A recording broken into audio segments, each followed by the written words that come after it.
वाराणसी की संकरी गलियों में, गंगा किनारे के घाटों पर धुंधली रोशनी के बीच अक्सर देखा जाता था अघोरी बाबा विक्रम को।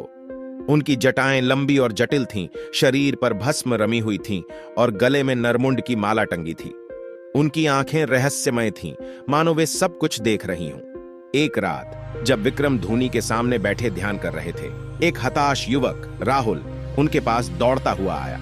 राहुल का चेहरा डरा हुआ था और आंखों से आंसू बह रहे थे। उसने विक्रम के चरणों में गिरकर विनती की, बाबा मेरी मदद कीजिए, मेरी बहन सोना एक तांत्रिक के चंगुल में फंस गई है, वो उसे काले जादू के लिए बलि देने वाला है।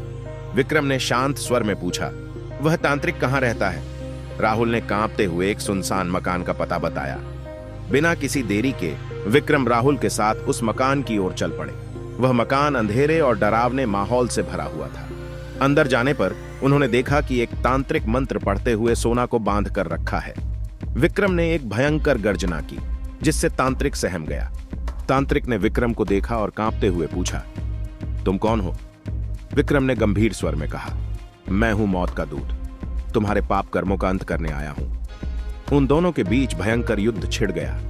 विक्रम अपने त्रिशूल से लड़ रहे थे, जबकि तांत्रिक मंत्रों का जाप कर रहा था।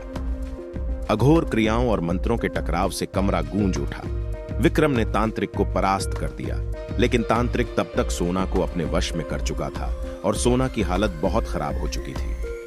अघोरी बाबा ने पूरी रात साधना और अपनी शक्तियों का प्रयोग करके सोना को बंधनों से मुक्त कराया। सोना डरी हुई थी, पर विक्रम ने उसे आश्वासन दिया और राहुल को सौंप दिया।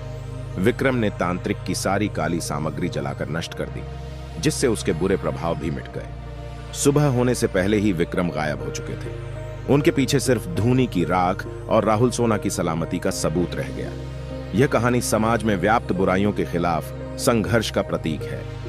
अघोरियों के तरीके भले ही अजीब और डरावने लगते हों, लेकिन उनका उद्देश्य अक्सर नेक होता है। वे अपनी अलौकिक शक्तियों का इस्तेमाल कर निर्दोषों की रक्षा करते हैं और बुराई को जड़ से मिटाने का प्रयास करते हैं। आपने कभी कोई कहानी या किस्सा सुना हो जिससे आप प्रभावित हुए हों? कमेंट में जरूर लिखें और बोलें हर हर महादेव। चैनल को सब्सक्राइब करना बिल्कुल ना भूलें।